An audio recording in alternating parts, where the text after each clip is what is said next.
Hello everybody, my name is Jacob with mustcontainminis.com, and today we're going to look at the Sickle Gyro-Cav by Wayland Games for Wild West Exodus. This model comes as a part of the Enlightened Faction for the game. Now let's open up that box and see what's in there. We get a number of resin pieces on sprues. Let's take a closer look at what's actually on these sprues, starting with the body of the craft. That's some interesting details on this machine.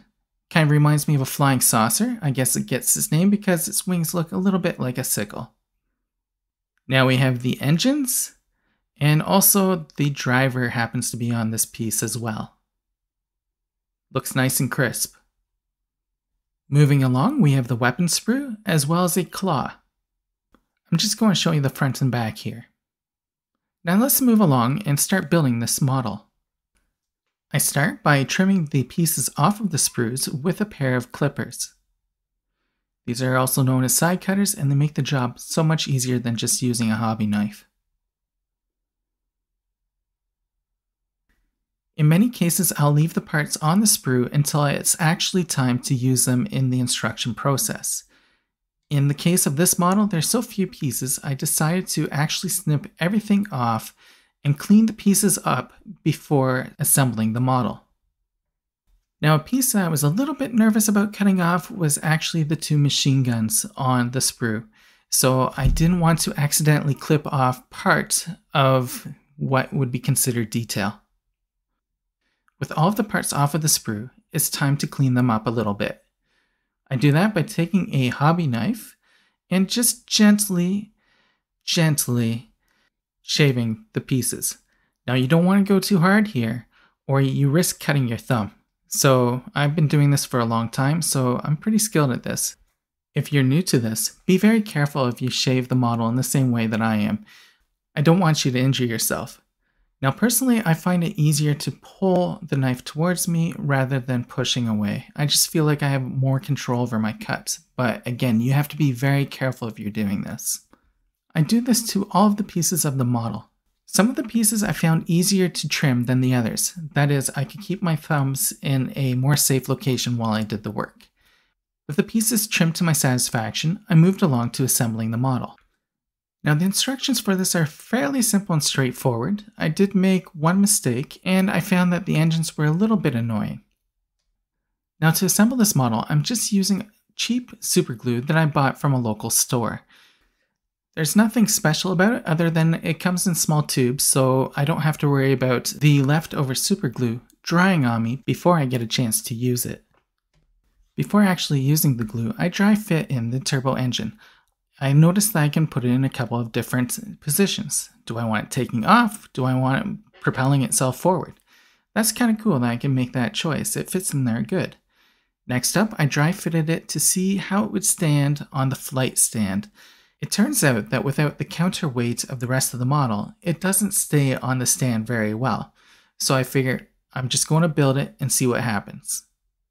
So I applied the glue to the parts of the model that appears that it should go for the turbines of this craft.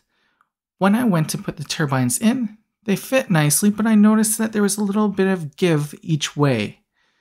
After I let it sit for a while, I realized it's actually not drying. The glue isn't holding the piece in like I want it to.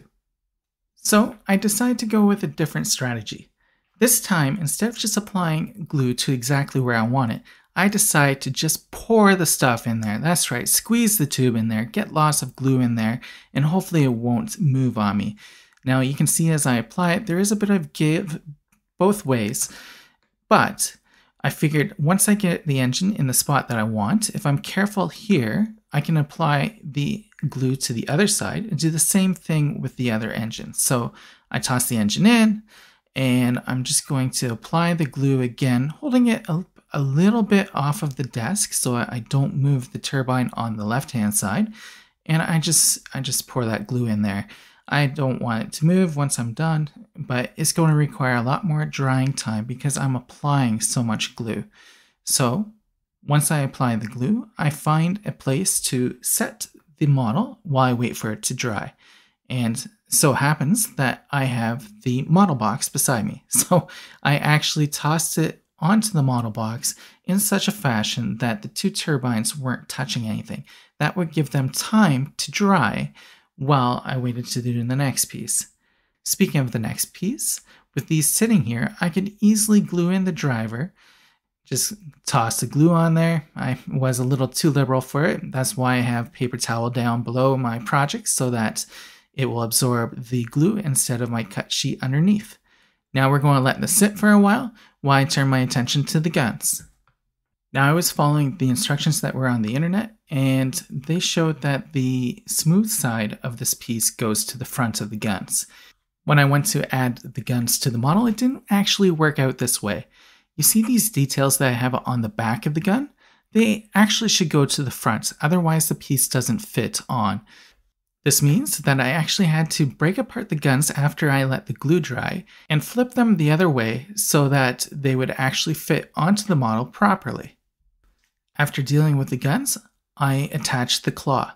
Now the directions have the claw actually in a position that's more flat, and that would probably extend further back off of the model. I'm not sure if that would help with the balancing of the model or not. I found that the model itself balanced good enough with the way that I built it, but compared to the other Wild West Exodus models that I have on flight stands, there was a little bit left to be desired. It did not stay as nicely as I moved it around the table for these other photos. The directions have the claw in a different position than mine, but mine did work out after all, and it looks really cool. It looks like it's trying to grab something and carry it along. When I build models, I always like to take a look at the rules for them in the game. What can they do? What's special about them?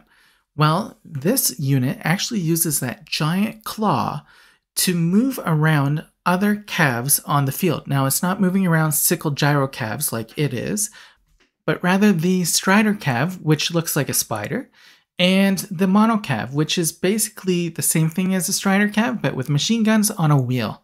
Here you're actually seeing the sickle gyro-cav alongside the miniatures I built from the Wild West Exodus Showdown at Retribution starter set that I painted earlier. For scale comparison purposes, here's a sickle gyro-cav alongside a Primaris Space Marine. In the interest of full disclosure, OnTableTop actually sent me this miniature for review purposes. OnTableTop happens to be owned by Wayland Games, who also owns War Cradle Studios, the makers of Wild West Exodus. I thank them very much for this. On top of that, there are affiliate links in the description below. If you use an affiliate link to make a purchase, a small portion of the price goes to Must Contain Minis as a commission. It's a good way to get yourself something nice while supporting this channel. I've labeled all the links down there that could earn a commission as affiliates so you know whether or not I'm getting something in return for you using them. I would like to thank you very much for watching this video with me, and until next time, happy gaming everyone!